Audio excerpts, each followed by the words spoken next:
So today's my first day of my 30-day vlog challenge or content creation challenge, where I challenge myself to film content outside, or if it's raining, it's probably going to be in my car. But for 30 days in a row, I want to film content just about my thoughts on mainly investing, personal finance, things like that. Today is, I don't know if it's August 9th or August 10th. Probably put it in the video. I'm probably going to be releasing these videos in September. Honestly, what happened was I'm building a YouTube channel. I'm trying to build a following, a community of like-minded people who enjoy similar types of things, similar to me, I guess. Yeah, I noticed, I had a $25 audio setup initially. Each video I continue to get better and better, and I noticed that the audio wasn't up to my standard, I guess, at a certain point. Even though I thought it was decent enough, I just try to always improve, and that's just like with anything in life. It's just a great platform to, especially any sort of content creation. You just continue to get better and better and figure out how to make better videos, provide more utility to society. And yeah, I just noticed that, if I want to deliver my message, I gotta have better audio. And it's tough to justify for me initially, going from $25 setup to a $400 setup now with audio. Hopefully you guys this audio is good and you can hear it, and hopefully it's recording. I don't even know, 3 minutes into the video, but I've noticed from talking to a lot of people, in my immediate circle and, throughout, just everyone I've talked to, when you ask them about investing in the stock market, they all say that either they have no idea and not anyone's fault, right? We don't learn about it in school, and I feel like I've said that statement like many, many times, but we don't learn about it in school, and there's no real place for you to learn. So a lot of people go, throughout their life without knowing anything. Maybe in their 40s and 50s, like some people discover on YouTube, different like channels or different content creators who are explaining, what they're doing, and then they get some interest. But, by then it's very late, to be honest. And like, you can't really do much.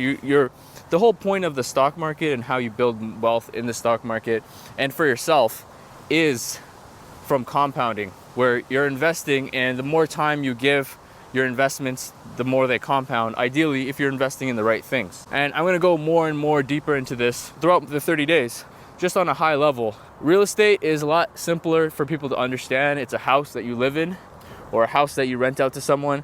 It's pretty straightforward. It's a great hedge against inflation. It goes up in value over time. And the thing with inflation is the cost of living will go up over time. Just on a very high level, cost of living will go up over time. And the thing is, wages will not go up at the level of inflation. Different employers will have wage increases annually, 1% or 2%. But depending on where you live, that might not move the needle, right? Especially if you live in a place like Toronto where, housing prices have gone up tremendously. And then we get to another problem where the older generation did very, very well in Toronto and GTA with their, let's call it an investment, but it's not an investment, right? Because a house that you live in is a liability. They did very, very well with their investment, and it seems like a no-brainer to just buy a house. But, the price of a house in the GTA now is probably 10 times your household income, versus back in the day it used to be 3 to 5 times. But wages have not gone up, have not doubled in that time.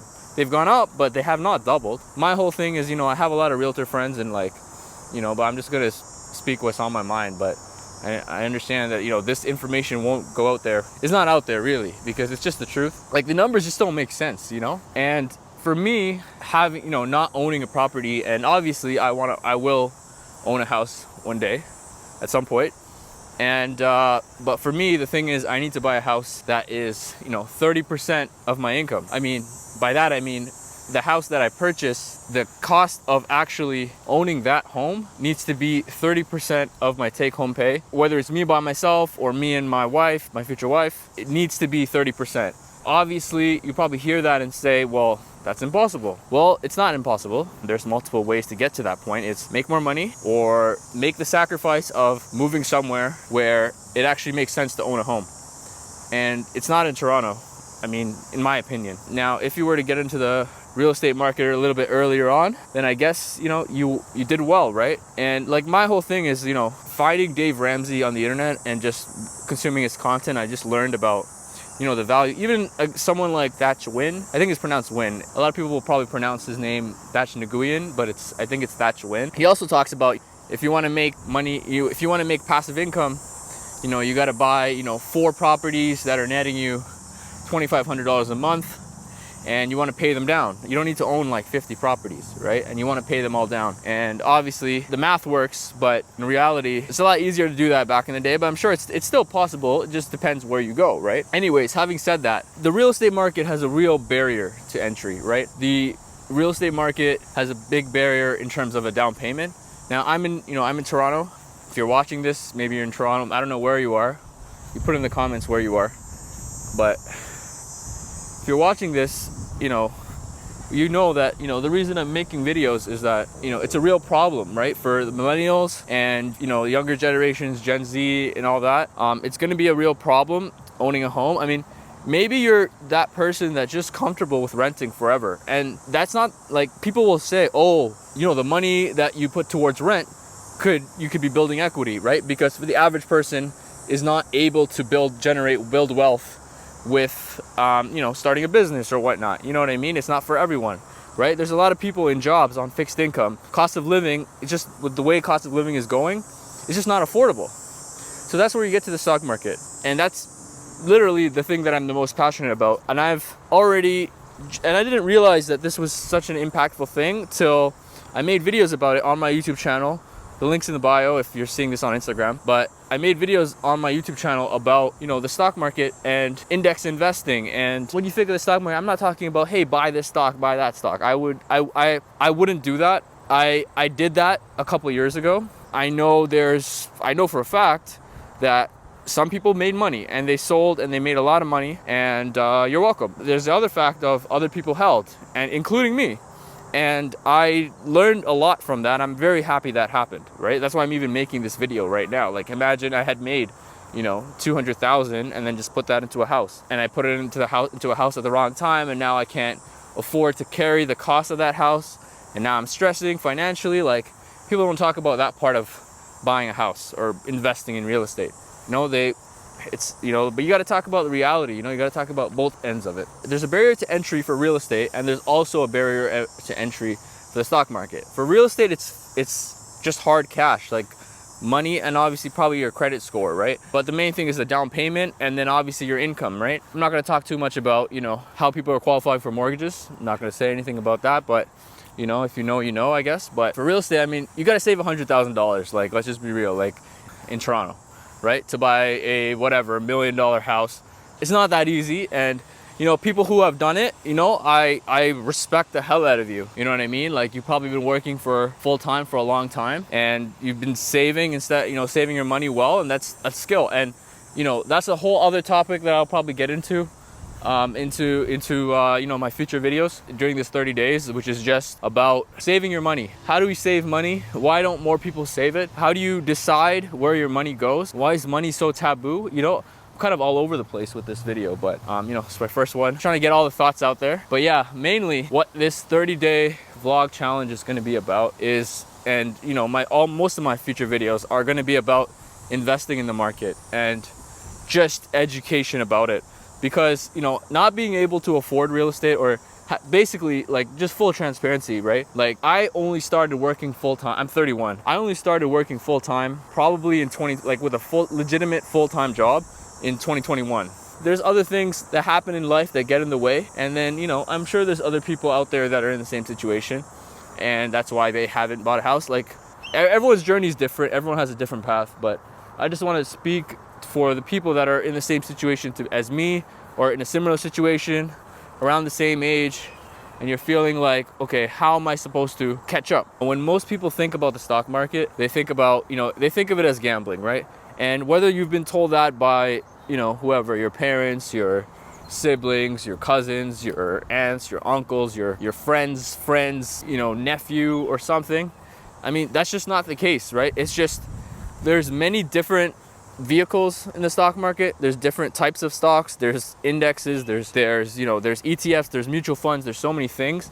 And one bad thing I noticed that even like in terms of just money, like people just like carry this sort of trauma when it comes to dealing with money, depending on their life growing up. And some people do, some people don't. But I think just speaking about it is like a great way to alleviate that. You think, okay, well, maybe thinking about money isn't the worst thing in the world. I've just noticed that, just from different people, like just talking to people and about money and investing and stuff. It's just something I love talking about, just because it's how you build wealth when you can't get into the real estate market right away, right?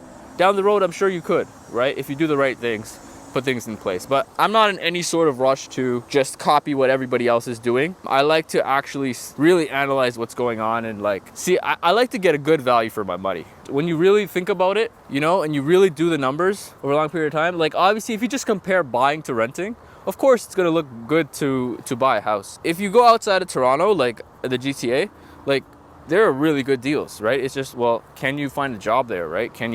Are your friends and family there? Are you willing to sacrifice just to live in a house and own a house? If not, then, why not rent and find other avenues to build wealth? Because I know for a fact, and I'll put this up in a future video, but there's a post on Reddit that I read where someone posted that, they bought a house in Toronto I think it was 1998 or something like that. It's gone up 700,000 or something like that from 1998 to 2024. Now, if they had bought Berkshire Hathaway stock, so Berkshire Hathaway is Warren Buffett's holding company, or Warren Buffett's company, but it's essentially Warren Buffett's net worth and many other people's net worths who've done very well over the years. So instead, if they had bought Berkshire Hathaway stock instead of a house, obviously, I understand you buy a house to live in, right? It has utility in that sense. If they were to have bought Berkshire Hathaway stock instead of a house as an investment, that investment would be worth $34 million today.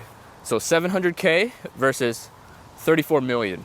Pretty sure you can see the difference there. I'll put it up in the future video where I actually specifically talk about it. Just a lot of thoughts. I think the biggest thing that I'm learning from this is that I got to pick one topic within the finance or, investing and money niche that I want to talk about. I also want to talk about health, things that I'm passionate about really are, things that I've struggled with, right? I've struggled with money. It all comes from your upbringing, but I had to learn, and that's why I know so much today, because I had to learn, I had to figure it out by myself. I didn't really have someone to just tell me the answers, right? I just had to search and find it, and now I get real fulfillment from telling other people the answers. I'm someone that likes to back things up with real sources, information. And I don't ever tell anyone, hey, buy this. I make videos. If they come to me asking, I'll give them the information that I know. And I hope to, share my stock portfolio in the future on my YouTube channel. The fact of just being able to just give someone a step in the right direction, point someone a step in the right direction, and then have them doing it. Investing is a whole journey, and you can't just copy somebody, because you can't just go run to that person when something goes wrong. You know what I mean? If you're not willing to even do a little bit of work to try to understand for yourself why it makes sense to invest, because inflation is a big problem, right? Cost of living going up, going to continue to go up. Inflation, there's two solutions really to inflation. There's a couple solutions actually. It's not to continue working at your job or hop from job to job. I guess you can. Actually, there's multiple solutions. Let me talk about all four. I think there's four of them. Number one, improve your skill set. If you're working at a job, improve your skill set. And Warren Buffett has talked about this too. The number one thing you can do during a recession or anything like that is to improve your skill set, because no one can take that away from you. If you can take that skill set and then go work a higher paying job, now you're keeping up with inflation, or you can even surpass inflation, right? Depending on how hard you're willing to work. Number two, start a business. Start a business of something that doesn't exist in the marketplace, or find something that, exists in the marketplace, but there's a serious flaw there, and there's something better that you could provide yourself that no one else is doing. Instead of just copying what everybody else is doing, actually providing some sort of value to the marketplace. That is one way, right? And then over time with, you put enough energy into it, with effort, you figure out marketing, you figure out running ads, you figure out who your client is, you figure out content creation to really drive the revenue. You obviously have the word of mouth. A business can do a lot for you, right? I mean, a business is the ideal way. I mean, I'm trying to start a business at some point. For now, I'm just working my job, doing a couple things on the side, and making content. The third way is real estate. To deal with the problem of the cost of living increasing and inflation is real estate, right? Investing in real estate. If the numbers make sense and you're able to buy a house, you're able to support your family with the rest of your money and go on vacation and do the things that you love in life, and you're not feeling stressed out financially because you have to pay for your house, then real estate is amazing, man. I'm very biased against real estate just because of narrative that exists, and the societal norms of just growing up in Toronto and real estate doing well for a lot of people. But that's because they bought a house for $200,000, right? At that time, you know, maybe you could work multiple jobs and you have 2 incomes and you could make close to 100K if at that time, maybe, or even 70, 80K. And that's, you know, half of the value of your house. You could actually pay off your house if you wanted to at that time. You know what I mean? Now it's like your house is $1 million, right? So it's like let's just say there's 2 people making like 70K. I mean, that's not what they make after taxes. Now your house is almost 10 times what you're worth. You got to factor in the interest that you pay on your mortgage, which is about exactly the same as what you're paying on the principal throughout the lifetime of your house, which is crazy. Most people are not thinking about that. If you're in Canada, if you're in Toronto, I'm not saying, hey, go buy Apple stock, right? But what I'm saying is, to buy an individual stock, you need to know a lot of information. You need to do a lot of research. Most people are not interested enough to do that. Let's just be real. The stock market is just a platform with many businesses on it, and the stock price does not mean that that's what the company is worth. A stock price going up does not mean that the company is doing better. A stock price going down does not mean the company is doing terrible. A company can still be producing billions of dollars in revenue and had grew their revenue, but just not as much as they expected to. And the stock can go down. You know what I mean? Like, for example, a company could have projected to increase their revenue in the quarter by $4 billion.